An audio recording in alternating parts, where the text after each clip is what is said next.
Singer-songwriter Lindsay May joins me in the studio now. Thanks for being here. Thanks for having me. So tell me about yourself and a little bit about your music. Well, I sort of dub myself like a classy alt country. I sound a little bit, people have told me, I've heard Alison Krauss, Carolyn Dawn Johnson, a little bit of Bonnie Raitt thrown in there, Kathleen Edwards.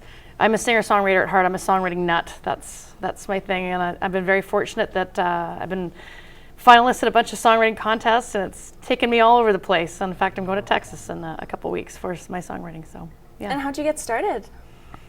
I started journaling when I was about 9 years old, and taught myself how to play guitar in high school because it sort of felt like it's a natural progression. I always loved to sing, and I guess it's been all downhill ever since. Some of the artists that you said you had been compared to, are those some of your influences, or who influenced you as far as music goes? Yeah, I think I remember in the days of cassettes, I used to listen to an awful lot of Fleetwood Mac, so Stevie Nicks was pretty huge for me, Joni Mitchell. I remember standing underneath the radio when I was about 5 or 6 years old, because we had one of those kind of built-in speaker systems, so I'd stand underneath the radio and just listen, and if I couldn't figure out the words to the song, I'd just make up my own words. I was doing that ever since I was a little kid. And what are you up to now? You're on a tour. Yeah, I'm actually just dropping by and introducing myself to radio and television and letting them know that I'm out there. So and how's that been going? It's been wonderful. It's been taking me all over the place, and I get to see meet great people and see all sorts of places that I probably wouldn't normally end up, you know, so it's an adventure. It's fun. And some of the contests you had mentioned before that you had entered, you said you were going to Texas. What's that all about? Well, again, it's one of those things where as a songwriter, you're trying to look for ways to, you know, find out how your stuff measured up and get out there a little bit more. The song Lie to You, which I'm promoting right now, is a tune where it got me to play the 2010 Olympics in Vancouver. I played Shorefest with that. I was a New Mountain Stage Song Contest regional finalist for Canada. That was a progression that sort of got me going. 2 songs that I submitted to Kerrville Folk Festival in Texas, a tune called Nashville, which is sort of about me growing as a songwriter and with a little bit of artistic flair. And a tune called Spinning 45s, which was prompted after I inherited my grandmother's record player.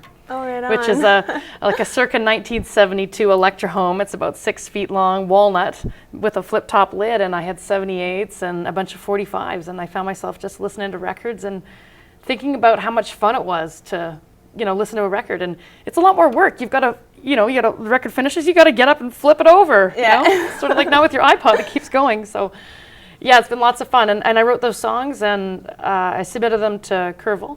So normally there's about 800 people that you normally submit every year, and they chose 32 finalists, and I'm one of those 32. Oh, right on. Yeah. So what happens after that when you go to Texas? So they're going to pick me up at the airport, and then we're going up to a field, which is where the Kerrville Folk Festival happens. They give me my very own tent, because that's how we roll, you know. And I perform, they've got 16 people performing on the Saturday, another 16 on the Sunday, and at the end of the Sunday night, they pick 6 finalists to come back and perform again the next weekend. So nice. Yeah, I'm hanging around there for a little bit, and I'm going to check out San Antonio and Austin. And do you find a difference when you're playing in Canada as opposed to playing in the States? Yeah, it's sort of, I guess yes and no. I mean, audiences are audiences, and they've been really warm and receptive to me wherever I've been.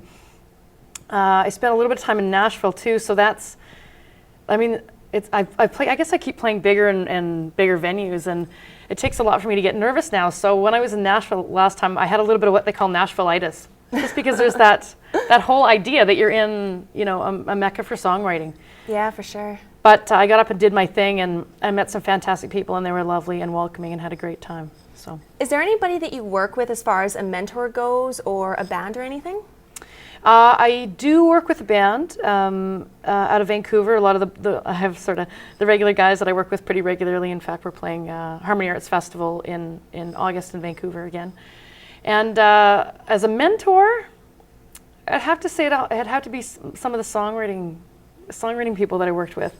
I sort of made my way by taking a bunch of songwriting workshops and getting involved with the local songwriting community.